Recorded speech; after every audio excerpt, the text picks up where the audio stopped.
Hi ladies, welcome back to my channel. Have you ever looked in the mirror and thought to yourself, I don't even recognize myself anymore? And if you're in your 40s or your 50s or maybe even your 60s and you feel like a woman that you used to be is gone, but the one that's trying to be born, you're not quite sure who she is yet, and you don't know how to replace her, you're not alone. This moment, this great unraveling is actually part of what mythologists called the heroine's journey. And today we're going to talk about this great mythic framework and what it means to step across the thresholds of midlife and this great journey and replacing your new identity. So how do you find yourself again? How do you become the person that's trying to be born in this process? And why does this happen? Okay, so when you're in midlife, one, you have a great hormonal shift that's happening. So, you have your perimenopause symptoms, you can't sleep, you're moody, you're hot and sweaty, everybody gets on your nerves. You feel like you're falling apart and you're just walking around just not feeling well. These energetic changes to your life, it's shifting and things are just not good. Maybe your kids are leaving home. Maybe you're thinking that partner that you're with may not be the one that you want to spend the rest of your life with. Maybe, you're in a career plateau. Maybe you feel like, okay, well, I don't want to do this career anymore. I never really wanted to do it from the beginning. Or you might want to start a new business. Something like totally new and different. And maybe your relationships are also falling apart. Meaning that the people that are around you, you no longer vibe with. You no longer feel like you have anything in common with these people. And your old identity and your new identity doesn't fit anymore. And you can't go back.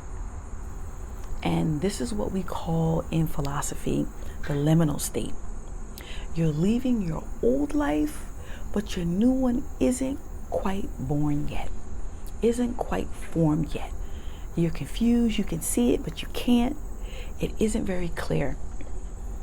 And the famous mythologist, Joseph Campbell, he coined a term, or he talked about the hero's journey. Basically, a hero has a call to adventure. He goes on this great adventure, and in the end, he returns home with the manna, the information, or a new person. And that's what's happening here. In midlife, you're going through a mythic framework. Okay, so let's just talk about it from mythology perspective. There was a queen. Her name was Inanna. She was the daughter of Ereshkigal. She went to the underworld, and every time she met a different gate, she was stripped of everything of her old life. And that's the mythic framework of midlife. Okay, the heroine mostly leaves her old world behind. The old world is like your former life. And in this archetype, she was stripped of all of her symbols of her old life. So all her jewels, her crown, her power, her feelings of power, her clothes. And then when she went to the underworld, don't get me wrong, the underworld is not hell. Okay, the underworld is where you go into the deep darkness and you do your shadow work. And she was left bare.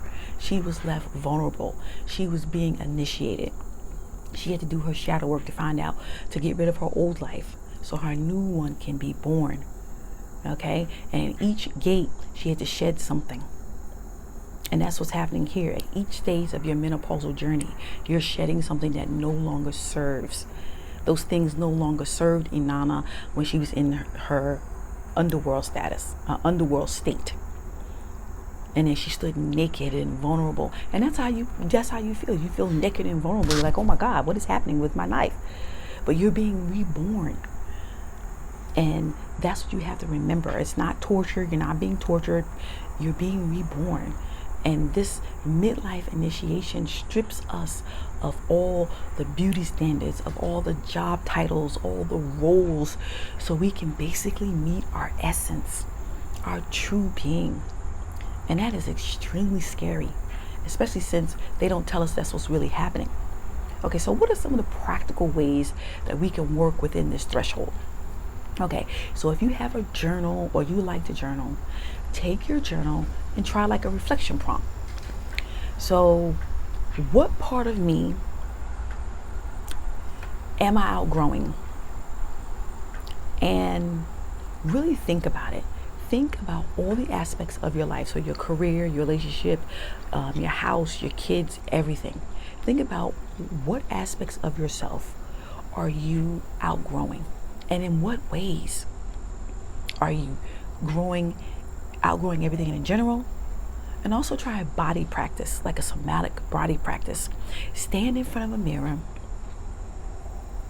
and briefly put a hand to your heart and say, I may not know who I am becoming, but I welcome her. And I mean, really, really take that in and be open to the person that's trying to be born. Don't try to put her back in the box, because you've already been in the box when you were in your maiden and your mother crone. Try to open to receive, open to receive, open to receive. Because right now, you're going through the biggest change since puberty and motherhood. And that's another thing they don't tell you. Biggest change since motherhood. And lastly, try a spiritual practice. So whatever you consider to be your spiritual practice, do your spiritual practice. And when you feel lost, whisper to yourself, this is a threshold and not the end. Because I know it feels like you're dying, like, oh my God, I'm not going to make it. You know, what is happening? Oh my God, just put me out of my misery now. But you're not. This is initiation, and embrace it. So, to wrap up, this stage is not like recognizing yourself. You're not a failure. And remember, you're in a mythic framework going through an initiation to do your shadow work so you can be born again. You are crossing a threshold into the woman that you are becoming. And if this resonates with you, and if you've ever asked yourself, who am I now? Remember, you are on the journey of a lifetime. And it is just the beginning.